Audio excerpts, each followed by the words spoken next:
Film की शुरुआत में हम कुछ गांव वालों को देखते हैं जो खेतों में खेलने जा रहे थे। जाने से पहले अब्दी के पापा ने कहा, अंधेरा होने से पहले वापस आ जाना। सारे बच्चे सिर हिलाते हैं और निकल जाते हैं। वे कई घंटों तक खेलते रहते हैं, यहाँ तक कि अंधेरा होने वाला होता है। सारे बच्चे घर चले जाते हैं, लेकिन अब्दी और उसका दोस्त अब भी खेलना चाहते हैं। खेलते खेलते अचानक उनकी गेंद खेतों की तरफ चली जाती है। अब शाम हो चुकी थी। अब्दी अपने दोस्त से कहता है, चलो घर चलते हैं, लेकिन उसका दोस्त गेंद लेने के लिए खेतों में चला जाता है। वो खेतों में जाता है, मगर गेंद अचानक गायब हो जाती है। धीरे धीरे वहाँ अंधेरा भी छा जाता है। जब अब्दी का दोस्त देखता है तो उसे एक छोटी लड़की दिखाई देती है जिसके हाथ में वही गेंद होती है। उस लड़की का चेहरा बहुत अजीब था, मानो कोई शैतान हो। लेकिन अब्दी का दोस्त डरता नहीं और उसके पीछे गेंद लेने चला जाता है, जबकि अब्दी उसे बार बार रोकता रहता है। खेतों से बाहर आने पर अब्दी देखता है कि उस लड़की ने पत्थर से उसके दोस्त का सिर फोड़ दिया है। यह देखकर अब्दी बहुत डर जाता है। वह भागकर गांव आता है और जोर जोर से चिल्लाता है। सारे गांव वालों को बुला लेता है। अब्दी की बात सुनकर सब लोग उसके दोस्त को ढूंढने निकलते हैं। जहां अब्दी ने लड़की को देखा था वहां अब कोई नहीं थी, लेकिन फिर उन्होंने उस बच्चे की लाश देखी जो नदी के बीच में एक पत्थर पर पड़ी थी। इस घटना से सारे लोग बहुत डर जाते हैं। मरे हुए बच्चे के पिता को शक होता है कि अब्दी ने ही उसके बच्चे को मारा है, क्योंकि आखिरी बार वही उसके साथ था। उसे लगता है कि अब्दी अपनी गलती छुपाने की कोशिश कर रहा है। अब्दी को सजा मिलने से पहले गांव के एक बड़े खानदान का आदमी आता है। वह अब्दी का पक्ष लेता है और कहता है, मुझे अब्दी पर भरोसा है, ये सब उसने नहीं किया। वह आगे कहता है, अब्दी सच बोल रहा है, ये सब सुमाला ने किया है और शायद वो आज भी जिंदा है। सब लोग चौंक जाते हैं क्योंकि वे सुमाला के बारे में कुछ नहीं जानते थे। फिर वो आदमी उन्हें सुमाला की कहानी बताने लगता है। 29 साल पहले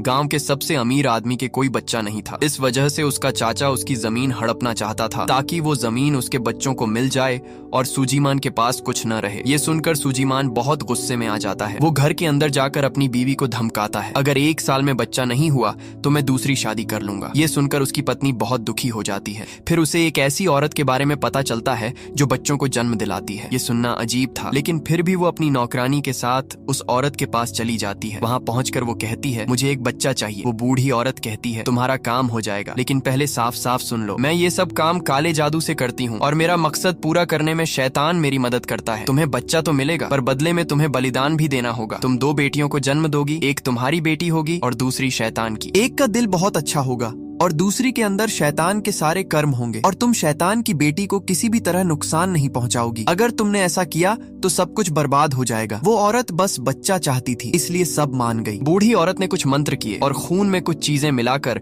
वो खून उसे पिला दिया। फिर कहा, आज से 2 महीने बाद तुम्हें खुश